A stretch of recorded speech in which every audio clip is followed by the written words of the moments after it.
autograph sa mga kuan. Sige, record natin. As per request.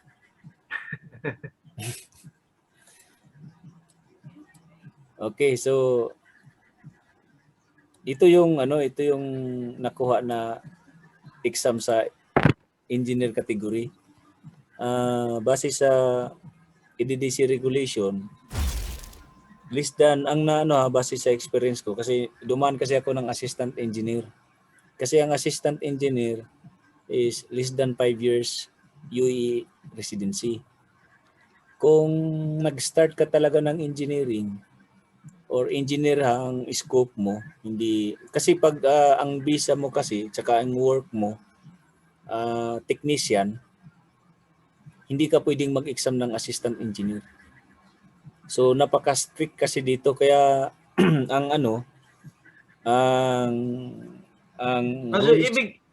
rules ng Question.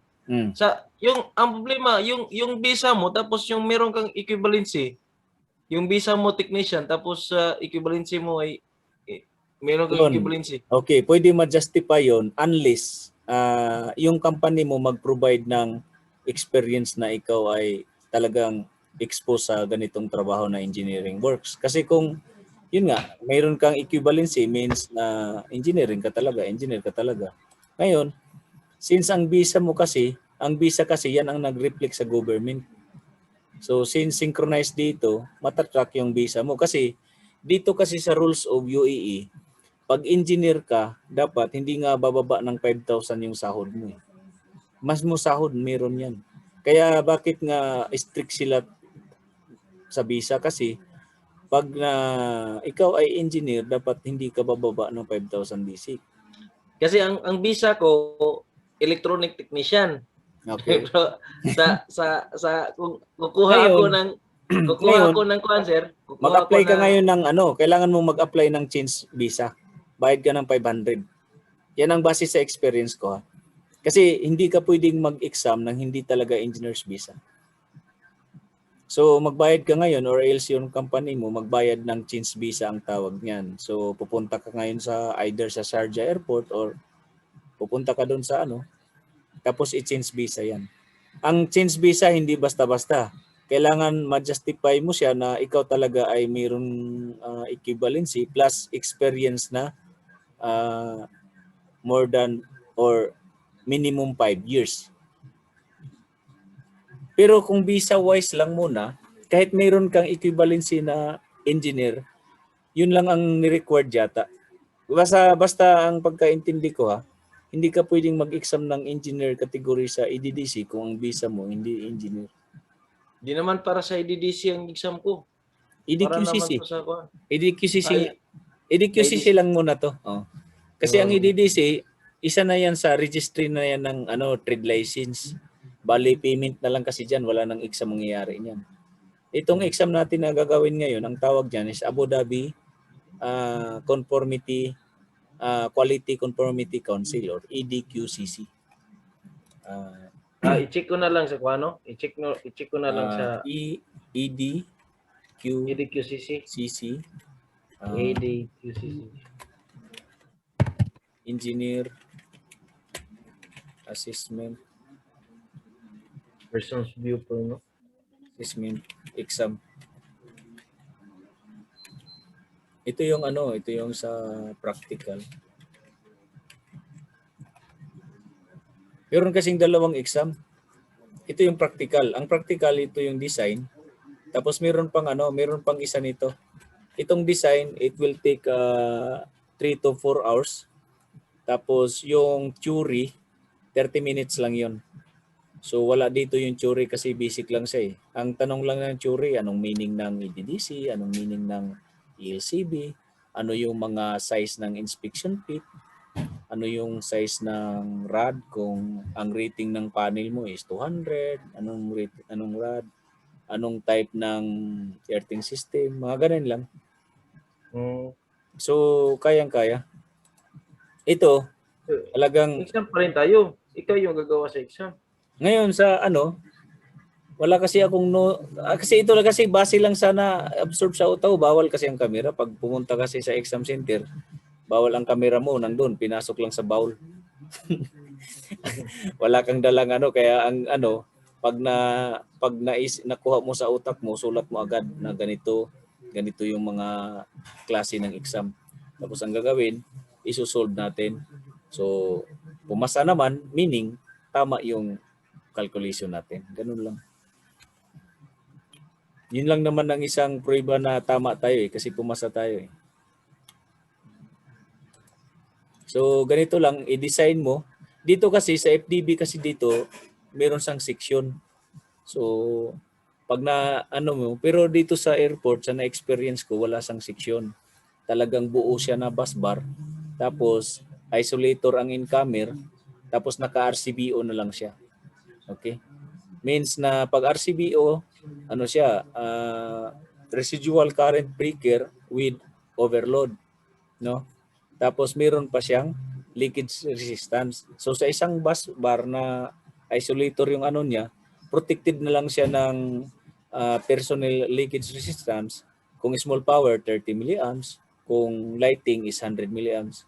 Tapos kung mga motor circuit na ano, merong 100. Depende sa load. Halimbawa, meron tayong mga 100 milliamps. Halimbawa, yung mga industrial socket, yung mga socket natin, 'di ba sa pag nakapunta ka ng mga HVAC room, 'di ba may mga industrial socket diyan. Ang purpose kasi diyan, yung mga maintenance, 'di ba, gumagamit sila ng mga polisher, yung mga map, mga motorized.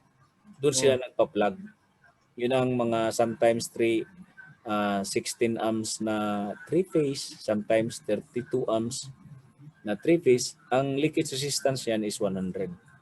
May mga ganyan na senaryo, acceptable yan. Kasi wala siyang risk to person eh. Ang purpose lang kasi ng yung leakage resistance is to protect the human for direct contact. Walang ibang protection diyan. Kaya sa mga metal na direct contact like handrail, 'di ba? Yung mga handrail, lalo na kung ang handrail is stainless, so napaka conductance yan. Kumbaga, so konting voltahe yan, mapi-feel mo na agad kasi conductive siya. Ngayon, kailangan mo siyang protektan lalo na sa mga handrail natin with light, di ba? Mostly. Napansin mo yung mga handrail natin sa mga airport, may mga ilaw yan na naka-embed sa ilalim para maganda tingnan. So, ibig sabihin, yung lighting niyan, kahit ang lights mo is intended dapat is 100 milliamps, for that installation, hindi mo siya pwedeng i-100 milliamps kasi to protect human. So, to protect human, you need to equip 30 milliamps. Sa mga dito nga sa experience ko, meron pang 10 milliamps eh. Sa mga fountains, hindi lang yan 100 milliamps. As a fountain ha, ang circuit nyo is RCBO, 30 milliamps. Pagdating yan, meron pa siyang tinatawag na IMKI na brand eh. Yung tinatawag niya na circuit na circuit protection. Parang GFI ang tawag. Ang GFI kasi, isa siyang device na meron siyang leakage na mini-maintain within that particular circuit. Biyan sa sa Pinas kasi may term tayong home run, di ba? Ang home run kasi hindi mo makikita sa standard yan. Kumbaga, ang home run, maririnig mo lang yan sa site. Walang home run kasi, branch circuit kasi ang tawag dyan pagdating na ng mga terms. So, yung itawag na tong home run, mo na 30 milliamps, which is, sa mga fountain kasi, dapat protected pa rin siya ng less than 30 milliamps kasi napaka-sensitive kasi sa mga fountain kasi biro mo, yung iba, diretso na lang inumin yung fountain, di ba?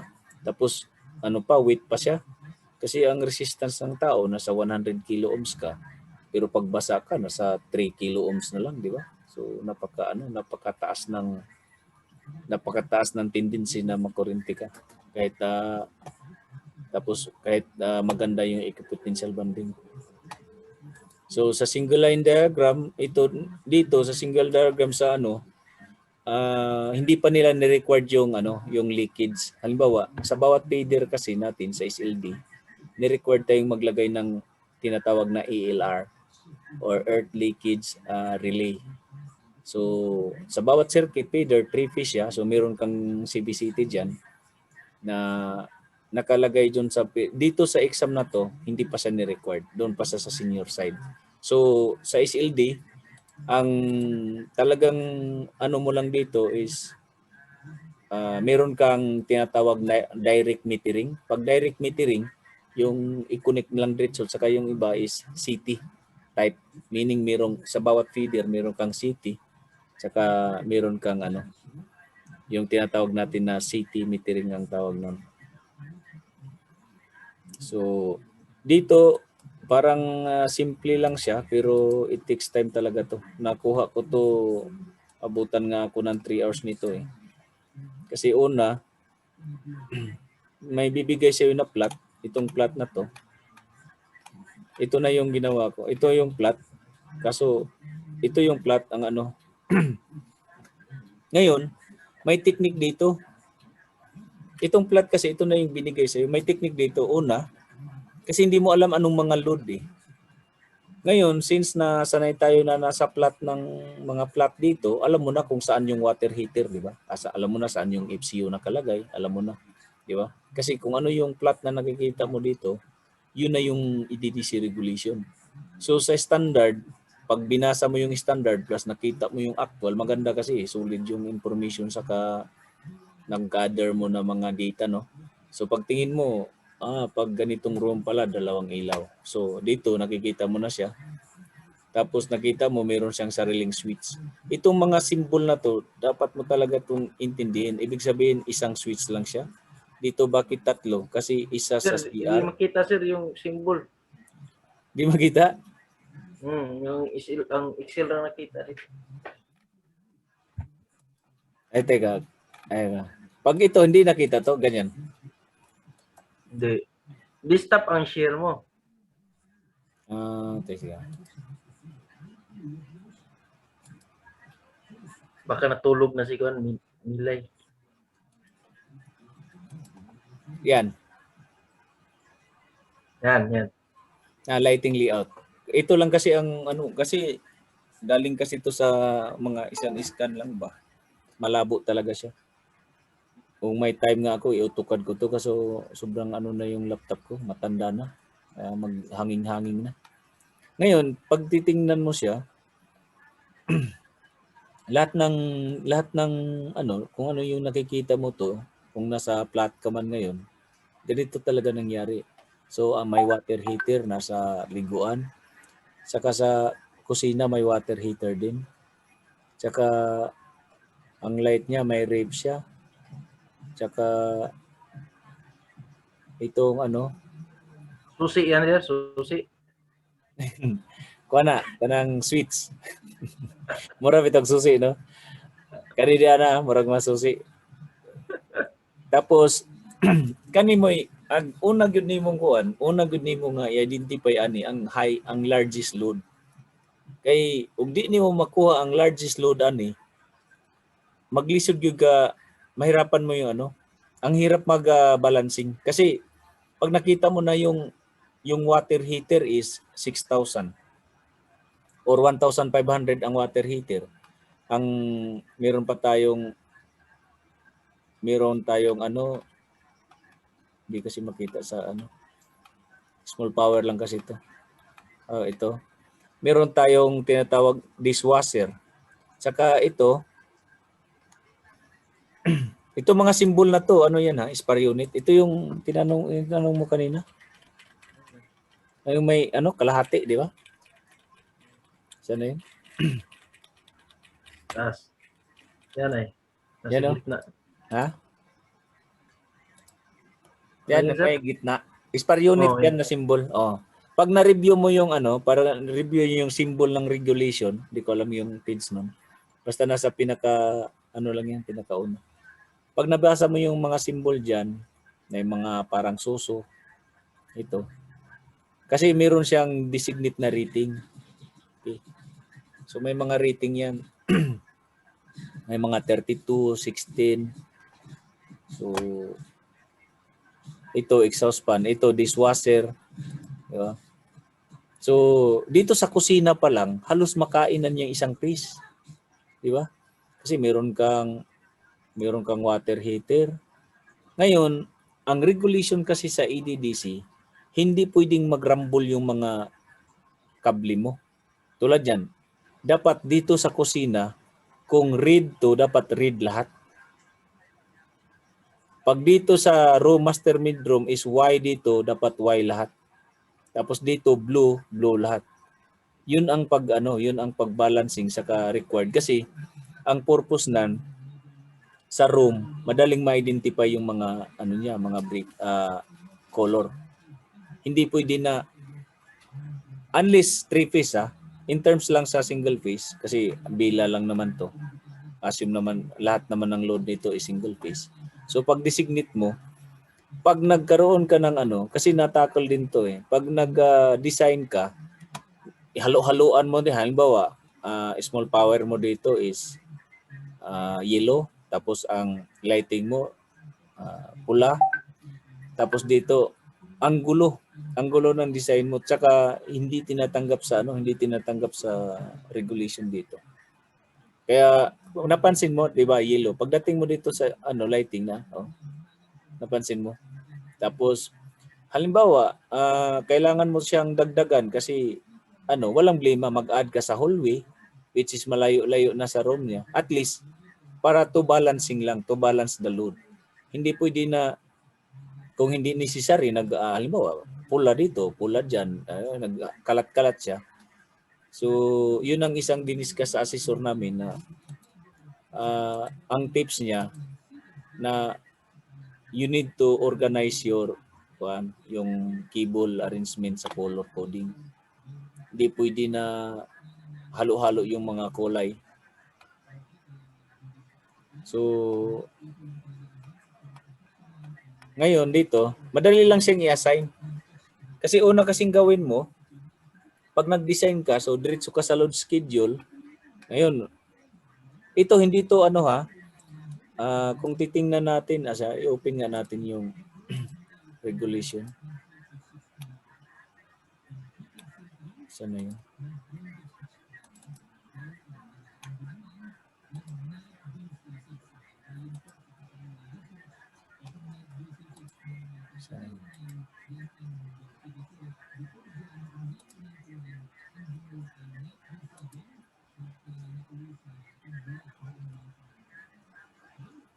Open natin tong i-open natin tong bagong EDDC regulation ba?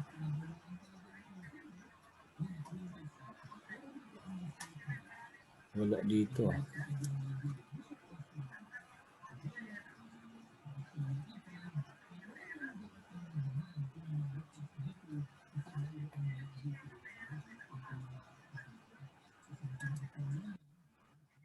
Saan yung hanapin ko na yung wiring regulation ba?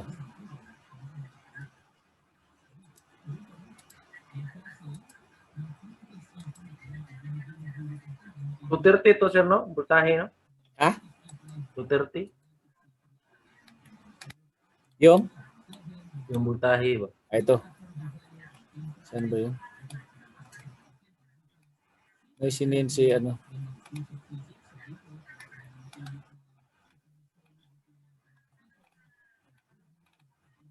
ba yung sinini? Alin yung 230? Yung voltahe nito ba sa 1? 230 ang kasi 400 siya. 400 yung 3 piece natin. I-save muna natin tong Ito yung binigay ni Madam Milay. Amended na wiring regulation.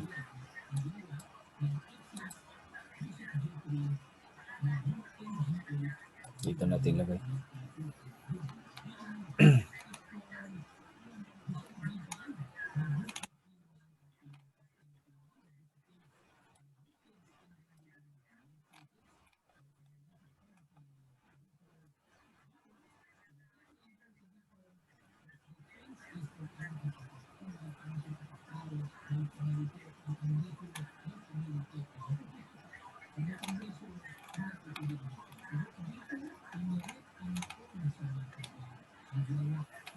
Marami ang tinanggal dito.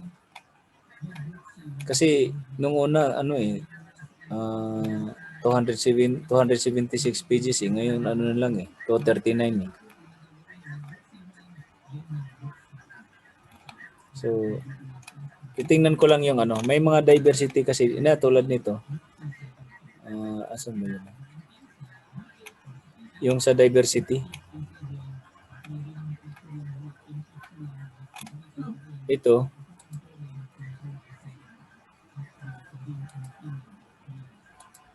Word yung nakita namin, sir. Word. Ha?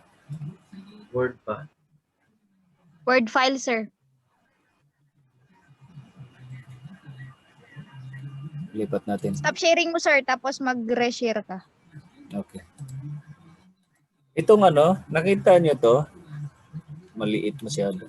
Kanina ko pa lang kasi ito ginawa. Ito, yung diversity ito, itong diversity sa EDDC pa rin to makita, no? Itong nakadepende kasi ito sa number of loads, kaya be careful din tayo. Actually, sir, ang 0.75 is used for lightings. Kaya nga lighting siya. Yan Ito ito yung load schedule, naka-section wise na siya So ito yung section 1 na naka-section siya. So sa ang approve nila dito base sa design, ang nangyari kasi diyan sa airport namin, hindi siya naka-section. Buo siya na bus bar, tapos naka-RCBO kami. Dito hindi, no? Kasi pag nakita nyo, itong mga breaker na to, hindi siya RCBO, MCB lang siya. So ibig sabihin, miniature circuit breaker, ordinary lang siya. Hindi natin alam kung anong type siya, type A ba or type C. Mostly type C yan. So ibig sabihin, wala siyang protection to human, no? So nakuha lang natin yung leakage niya dun sa incomer ito. May incomer siya. No? So may isolator siya sa pinaka main incomer, tapos naka-branch siya. Actually, mayroon pa tong SPD, yung surge protection device. Basa-basa talaga tayo dito. Ako nga, nung nag-exam ako last year lang 2020. Kaso January siya. So ibig sabihin, nag-June na ako ngayon. Dapat mag-refresh na talaga ako kasi ang refreshing kasi sa license is yearly. So tama lang mag-exam ulit? Mag-exam ulit? Mag-exam naman ulit? Sa actually ang license is 3 years actually. Pero may refresher yan. Kung ikaw ay may refresher ka na yearly para para hindi mo makalimutan talaga. So may exam ulit, exam. Ganito Pero pero refresh lang siya, hindi naman na licensing uli. Pero kung ganito, nasa assessor ka, ba't ka pa mag-refresh? Puro ka na nga design ang nasa harapan mo Ang ibig kong sabihin, refresh lang na na kailangan mong balikan to kung nasa field ka kasi makalimutan mo talaga to. Tulad yan, mismo lang nito. Kasi yung mga rating ng equipment, paano mo nalaman na 1,500, di ba? Paano mo nalaman na 6,000? Paano mo nalaman na ang diversity factor ng mga sakit is 50% lang? Di ba? Kasi ang sakit, hindi naman talaga yan ginagamit. No? Di ba? Ganun ang point niyan. Sa mga lighting, 75. Wala namang 100% dyan. So, saan mo siya makita? Doon sa regulation. Kasi yun ang naka-state doon sa regulation. Ngayon, since hindi mo na-practice, makalimutan mo siya.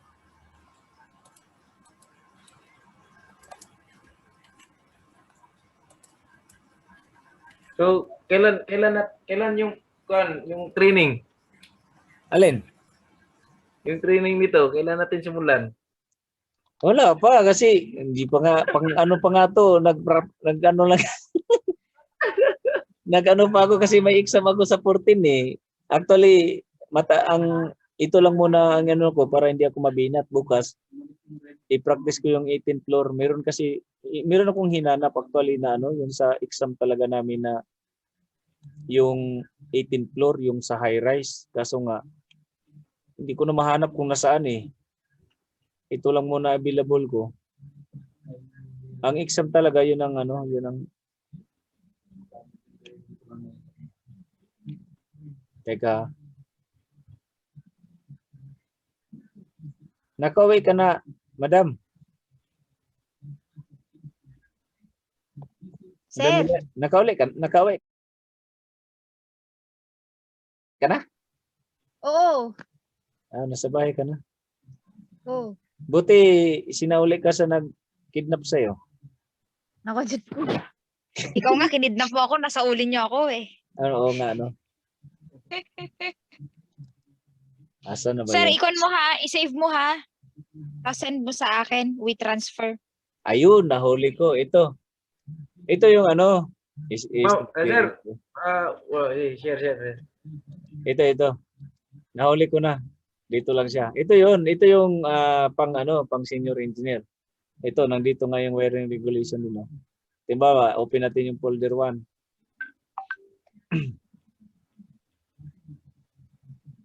Drop lang to kaso malabo nga. Yan Ito, na-memorize ko nga to nung nag-exam ako. Kasi hindi nga siya open book. Talagang mapilitan ka ano yung mga standard na breaker. Kung ganito na breaker, anong cable na ginagamit. So 240, hindi ka talaga pwede na maggawa ng multiple runs.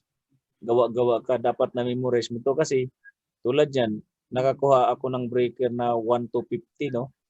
So 4 by 185. So pag 4 by 185, ano yung kalahati ng 185? So 150, no? Ang earthing mo.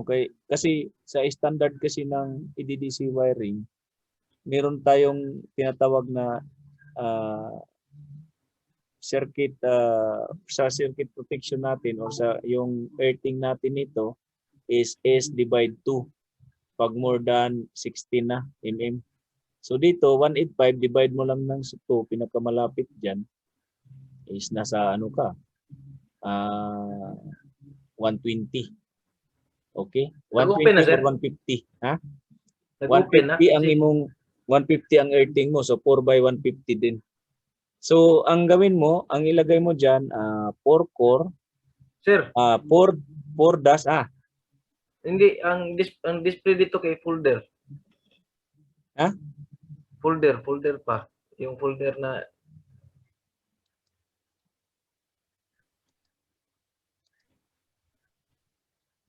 may na internet ko. Yan. Ito. yan. Yan ito talaga pag nag-exam kayo, halimbawa, tsaka ito yung standard ng keybar din, no? Pero sa sa assistant engineer, bila lang siya less than 500 kilowatts, wala siyang required na power factor. Actually kino-compute ko rin siya Pero nung tinanong ako na nung nag-compute na ako, nakakuha ako ng power factor, sabi niya, not required na daw.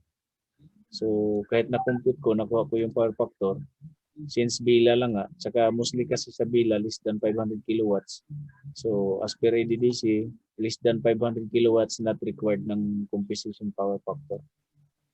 So, pag more than that, tulad dyan, yung para sa engineer, kasi 5th floor na siya, plus roof, plus ground floor. So ang breaker mo doon nasa 1 to 50. So ang transformer mo nasa 500 kilowatts na. So kailangan mo na ng power factor noon. Pag minimum on that, wala na, hindi na kailangan. So mag-compute ka noon sa power triangle, makuha mo yung power factor. Kailangan mo ring ma-memorize yung standard ng keybar. So, ito lang yun, Ito yung ginawa nila ng yung mga naunang nag-exam. Ito sila Sir John, I think Sir John yata ito na pinmansi. Ganito lang yung computation, Actually, ganito lang din yung pag-compute ko.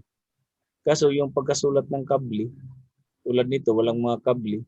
Iko-comment nila yung dapat use MCCB 250. Tapos mag-response ka agad dito. Pag 250, meron kang 1 dash 44 XLPE, SWA, PVC, tapos copper siya, plus kalahati ng 120. So meron kang 70 na 70 na earthing. So 1 core na 70 PVC na siya tapos copper. Yan ang ilagay mo dito. So mga kulang to. Kaya yung mga unang nag-exam, tikto sila. Nung kami na nag-exam, wala. Tik 1 lang namin kasi alam na namin yung comment eh. So kung ano yung mga comment, kinukuha namin. So sabi nila, nung nag-unang exam, kasi pagdating ko, nag-exam sila, Sir John, sila, mga senior na kasi ang exam nila eh. Kapag exam namin, meron na kaming kumpleto. Maliban sa MCCB, ilalagay mo talaga yung kable. Ano yung kable na ano. Tulad nito. Tapos dito, ayaw nila ng magulo tulad yan. Dapat maganda yung pagkasulat mo. Tapos yung bus bar, ilagay mo talaga yung rating ng bus bar. Tulad nito, nakalagay siya 1,600 ampere. Tapos 3-phase plus neutral plus earth. Diba? Parang ganyan. Tapos meron siya na, dito na nilagay niyo yung mga kable. Yeah. Tapos ito yung na CT connected. Ganito na yung pag-design. Kasi ang pag-exam kasi bibigyan ka ng bigyan ka ng A3 size na papel. Naka A3 to. Kaya maganda yung pagkasulat mo kasi maluwag siya. Tapos kino-compute na yung capacitor. Meron siyang ito yung mga previous na Ito yung mga ginawa ko ba. Isulat mo lang siya ng ganito, ma-memorize mo rin siya. Yan ang tekniko kasi mas mataas kasi ang memory sa kamay kaysa mata at saka Ang ginawa ko, para mabilis ko siyang ma-memorize, sinusulat ko siya. Ang pinakamababa na breaker, 32, 40, tapos 50, 63, 80, 100, 125, 160, 250. Yan. Continue, mo na yan. Tapos ito yung size ng kable. Sulat mo rin siya. Kaya ma-memorize mo rin.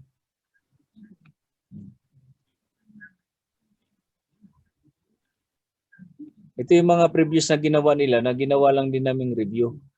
Tapos, siyempre, bumagsak na raw sila dahil may comment dapat ayusin na sulat. Tapos may kable talaga na nakalagay. Dahil kung hindi mas ayos pagkasulat, marumi, wala, pabalikin ka talaga exam. Yan yung si engineer, sir. Ha? Engineer yan. Senior engineer pala, yung sabi niya. Hindi, yung lang yun, assistant lang yun. Ito ang senior engineer, teka. Assistant lang yan. Ito yung senior engineer, yung folder number 3. Hanggang 18th floor ito, kaso malabo nga siya.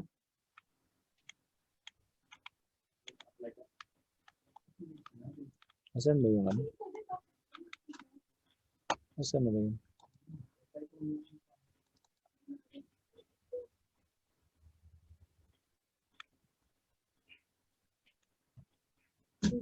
Ito nga yun, aba. Ayun, aba.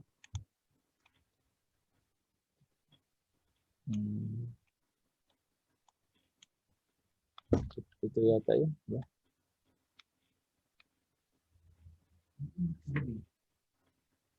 Eight 800 kVA na eh. Ito yun. Ito yung Folder pa rin, sir. Ha? Folder.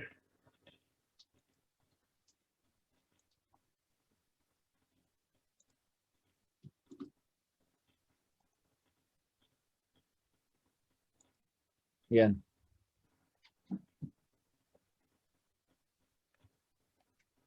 Okay.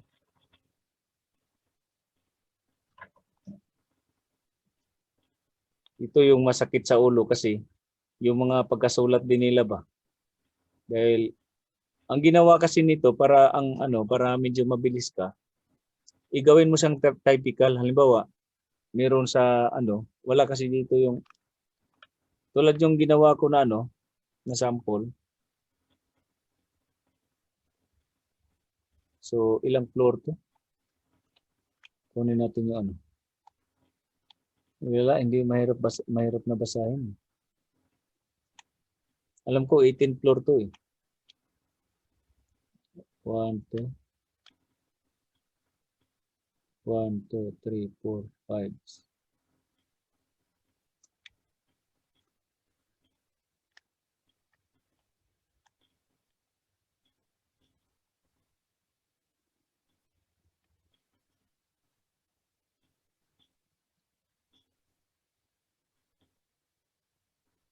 Ano lang din? 5th floor lang din, sir? Yun yung engineer. Oo, engineer to. Teka, saan ba yung ano?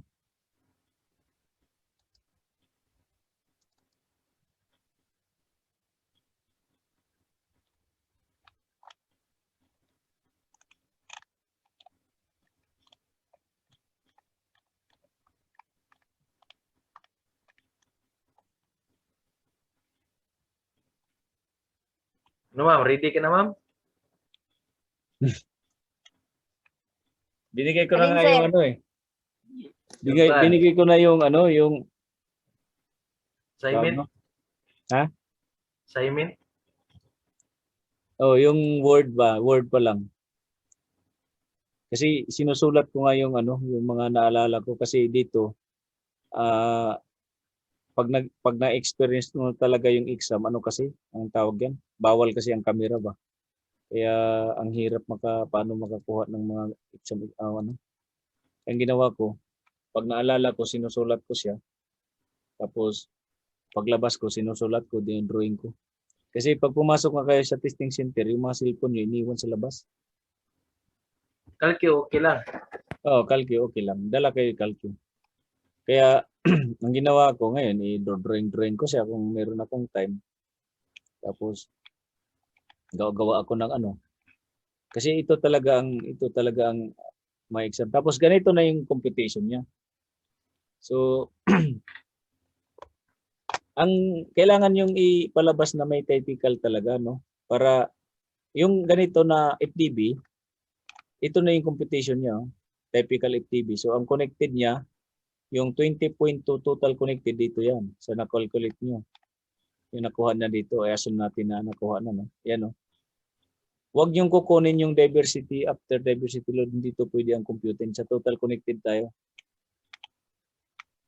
So, ang total connected natin is 20. Ito na yun. Yan, oh. So, bakit 0.9 ang ginamit dito? Kasi ito yung sa regulation. Pag ano, actually, dapat 1 to eh. 100% sa ano eh. Kaso pwede na rin i-consider yung 90%. Acceptable na rito. Pero nung nag-exam ako, hindi 0.9 ginamit ko. Pero pumasa pa rin ako eh. Ang 0.9 dapat is sa SMDB, hindi sa FDB. Sa SMDB ka maggamit ng ano, 0.9. Dapat 100% ka dito. So wala ka dapat na 0.9. Pero sinubukan ko kasi yun ang narinig ko na. Pero pumasa naman rin ako. No? So, ibig sabihin, basta ang ano lang siguro ng examiner doon, basta tama lang yung pagkagawa mo. Dahil doon sa regulation naman, sa FDB, nakita ko, meron silang ginawang graph, yung diversity factor, nilagay nila. Sa FDB talaga is 100%, is MDB 0.1. Ganyan. 0.9. Pero dito, pasok pa rin. So, ganyan yung pag-compute. Paglagay ng breaker, ilagay nyo agad yung size ng cable. Tapos, ibig sabihin ng typical, so i-times 4 mo lang yan kasi sa isang level, 4 na plot. So i-times 4 mo siya, yun na yung isang ano. Yun na yung isang level. So isang SMDB, 4 ang FDB. No, kasi ang small power saka lighting section lang siya eh. Ibig sabihin nasa loob na siya ng FDB. So unlike sa airport namin, sa project namin, ang lighting sa small power separate na panel. Dito, ang tawag nito is combined panel kasi nahalo na yung lighting sa small power. Kaya sinisection na lang siya. Kasi masyadong magastos, di ba? Oh. Tama. Ito ba, meron, nawala pala si ano? Di, nagkanda siya, out, pasok din siya, balik na siya. Pero nganong dili man terito imong gamit ana sa final DB. 63 man rin ang sa ano. Dili, unsa? Dili. Nganong dili man terito ki imong gamit ya sa total connected sa final DB. Kani? Sa imong breaker ba? Okay. Kare, 32. Oo, hindi man da 32 ang kuan. Or 40, meron di man 40. Okay. So, dito, ang regulation kasi natin, actually, sa EDDC, ang FDB natin na para magkaroon ka ng ano, ang rating ng ano mo, rating ng isolator, actually, sa ano kasi isolator ang ginagamit nila dito, di ba? Oo. Teka, yan o, pag nakita mo dito sa gilid, yan o, isolator siya, Oh. isolator. Hindi siya actually breaker. Yung sa incomer, pero dito, saglit ha, tingnan nga natin. Sa SMDB. Dito, pakita mo 63. No? Okay. Kasi alam mo bakit 63 ang ginamit? Dahil sa 63, ang pinaka-minimum kasi ng 63 is 32. Ano siya? Sa mga kahit fixed breaker, meron adjustable breaker, meron siyang minimum, mid, saka high. No? So sa 63 na breaker, ibig sabihin ang maximum niya 63, ang minimum niyan 40, medium 40, tapos 32 ang minimum. Kasi for future, kasi nga meron ka namang future loads na ano, so pwede mo siyang ma-adjust mabilis. Pero normally setting sana 63 jud dito sa site. Kung ano, kung mga adjustable na breaker, ang setting talaga niyan dapat sa coordination study ka, pwede mo siyang i-set ng ano, pwede mo siya i-set ng 40. Sa final coordination, kung halimbawa mayroong kasi sa coordination study, kailangan mo siyang i-coordinate pati na sa ano, sa load flow na kung mayroon kang adjustment sa design, kasi ang design is just to drop the design. Hindi naman actually ang design na sunod. Pagdating na ng operation, mayroon talaga yung tinatawag na coordination studies. Pag coordination studies, doon na mapapasok yung mga iba-ibang mga firm, no, mga mechanical, kung ano ba yung concern nila. So maa-adjust yun ngayon yung ano mo, yung setting. Pero dito sa pagsilik, hindi naman ibig sabihin na silik ka to the pinaka highest, di ba? Kasi ang nangyari dito dapat pwede kang 40, di ba? No? Pero wala naman kay 40 dito sa kan, naman kay 40 sa imong kada branch, so di siya Oo, pwede. ngayon bakit pag ano pag ako yung mag-a-assist halimbawa 32 yung na-compute mo, kukuha ka ng 40. So pag nag-40 ka dito, so mag-a-adjust ka rin ng cable size, tapos i-adjust mo rin to. Wala akong issue. Kasi nag-assume ka na dito ang isolator mo 63. Di ba? Tapos pag 40 ka doon, 40 ka din, wala akong issue dyan. Kasi ngayon, ang problema lang kasi, sa design kasi dapat higher ang breaker mo sa upstream compare sa downstream. Okay. Whereas kung halimbawa tulad sa halimbawa itong mga breaker na to is meron siyang mga protection, no. Ang ginamit nito is meron siyang delay time. Ang tinawag diyan, meron siyang RCD tapos nilagyan ng S. Ibig sabihin ng S, meron siyang delay, no. Kasi may tendency na ang breaker mo mag-trip lang siya ng nuisance. Di ba? Di ang kanang RCD nimo di mo na mo trigger tripping sa line to line, di ba? Sagara na yang i-trip na Dili sa kuan siya kanang anbala sa leakage na siya mo trip. Kung naay mo kuan, pag may kuan ka,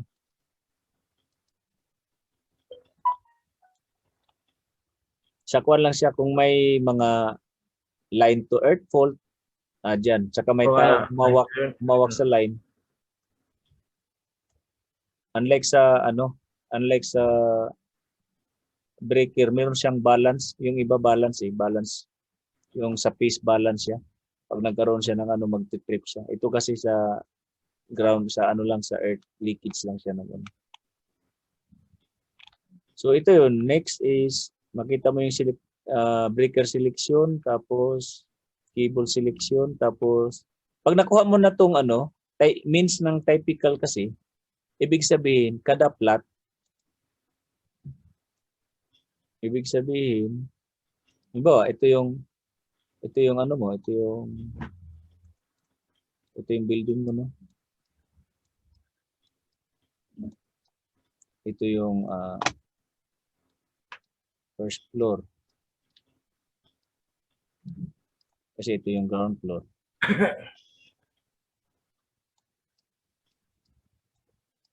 Tapos ito yung 2.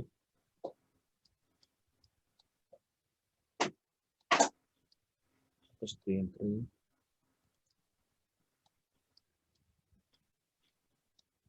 Tapos ito yung 4.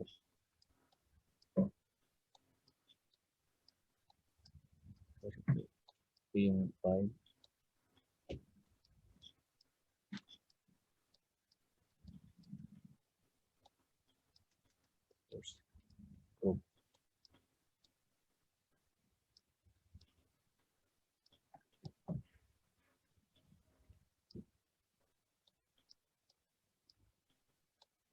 Tapos ito yung ito kasing ang ibig sabihin ng kondisyon, ito typical, no?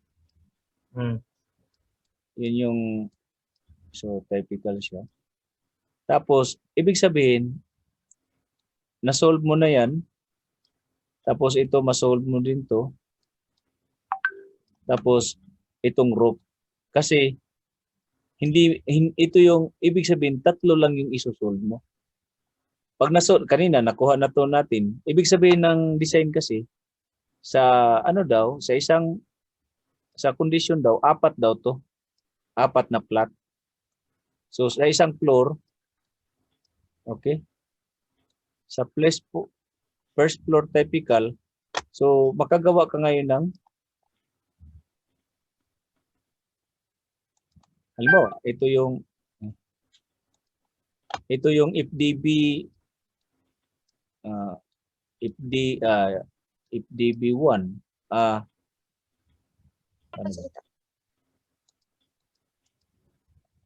DB para mabilis yung mo magawa ng DB dash first floor, okay, or DB1 ba, DB1 first floor, tapos ito naman DB2, DB3, DB4 na first floor. Tapos itong 4 na to, isang typical na SMDB. No. Pag nakuha mo na to, ibig sabihin, itong ito i-times 4 mo, i-times mo pa yan. Times 4 mo pa yan. Yan yung isang SMDB. SMDB sa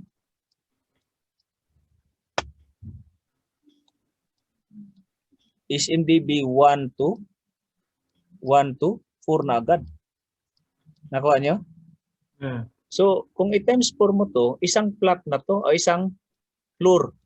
Isang floor na kasi nag-assume na tayo ng isang FTB, isang plot pa lang ang pinag-usapan . Kasi ang question, ang dito is typical plot. Tapos, sa typical plot, 4 daw. Di ba? Yun ang niya. Di ba? Asan ang question? Yan o. Na 4. Okay? So, sa isang floor, 4 na plot. So, sa isang plot, 20 point something na kilowatts. So typically, mabilis lang siyang ano. Ito na 'yun. So ibig sabihin, tatlo lang ang i-compute mo. Pag na-compute mo na 'to, makuha na yung SMDB. Tapos SMDB shop, which is given naman dun sa question na may 70 kilowatts. Diretso mo nakuha, may breaker ka na. Tapos, Yung shop na yan, yung shop sa ground floor, lahat shop. oh, sa ground floor. Or may Ito yung given kanina na meron kang 70 kilowatts, makompute mo sa dito. Tapos ito na yung typical na SMDB sinabi ko, itong 1, 2, 3, 4, ito yung sa isang SMDB, 4 na flat, no? So sa isang SMDB, 4 na FDB loads. So since typical siya, mula level 1, 2, 3, 4, diretso ka na. So 20, so plus lang 1, 2, 3, 4. Meron kang 80, compute agad. Kuha mo na, meron na. Ngayon, typical naman, ito na yung ano mo, nakuha mo. So note, magawa ka lang ng note. So ang SMDB5, ito yung sa floor, o roof. Kasi ang floor 5 kasi mayroong kasamang roof.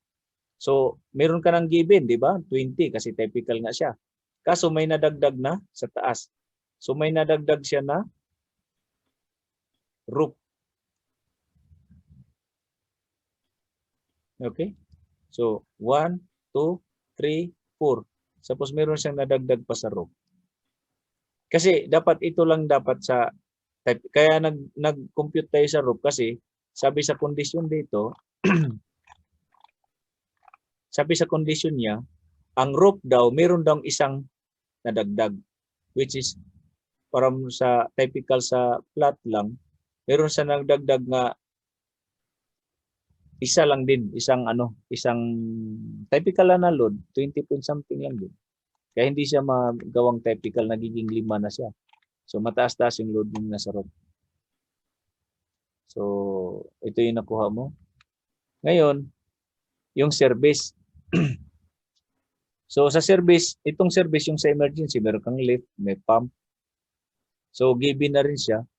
So ngayon, meron siyang standby. Pag sinabi kasing standby, sa rules ng sa tinatawag nating rule of thumb, wala siyang load na compute mo. So halimbawa pump 1. So pump 2 is standby. So pump 1 lang yung i-compute natin. Paano i-compute tong MCC? Yan tulad nito, motor control panel have 2 chiller unit, meron din siyang chiller pump. Kaso ang isa standby nga, di ba? So pag nag-compute ka dito, isa lang ilagay mo. Di ba? So ang duty mo sa chiller is 74.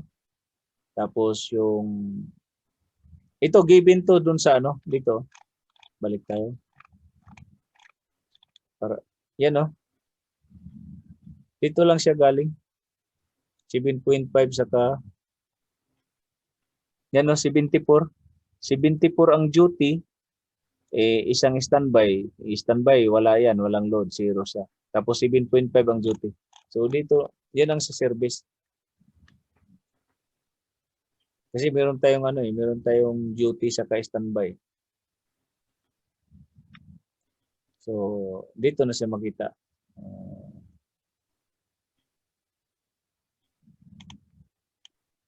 Yan.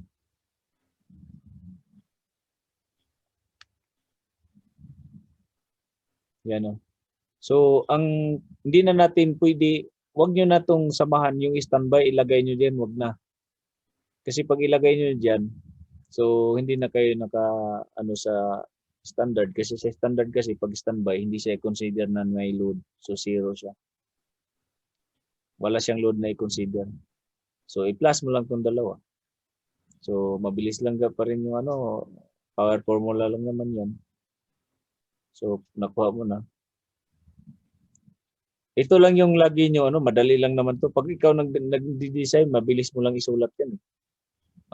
Ibig sabihin, isang cable na 4-core, 70 mm squared XPA, SWA, steel wired armored, tapos PVC, plus isang single core na 35 mm squared, yellow-green. So, ECC. So, earthed circuit conductor. So, pag-calculate ng capacitor bank, ito. Ito, binibigay nila 80%. Ito, binigay na nila to 80% tapos 90 yung gusto mong kukunin. So, power triangle lang naman to. Pero dito naman sa exam natin, i-repair mo talaga sa, dapat ka mag-repair sa wiring regulation na i-repair mo siya sa table chart. Pero kahit mo to, gamitan mo ta ng power triangle, makuha mo pa rin yun. Pero dito sa exam natin, exam sa EDDC, pwede mo siyang i-repair na lang sa table. Yung 0.266. Meron bang mga table during sa exam, sir? Or wala? Wala, pero makuha yan sa makuha, may yan eh. Tingnan ko ha.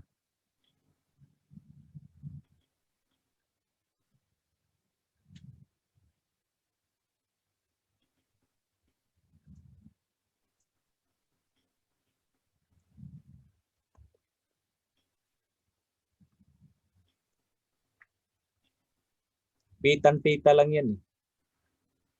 Gano'n natin. Sige nga. Kung natin. wala, hindi naman niya makompute. Ha? Pwede na yung makompute. Hindi na kailangan. Halimbawa, ganyan, no?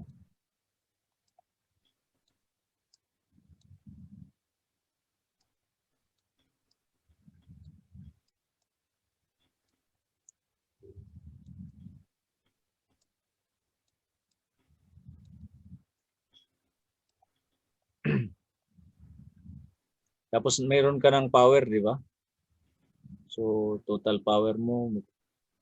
Ang total power, siya nga pala, pag ang kasi, sa design natin sa TER, ang suggested ng mga mentor natin, dapat total power ng building.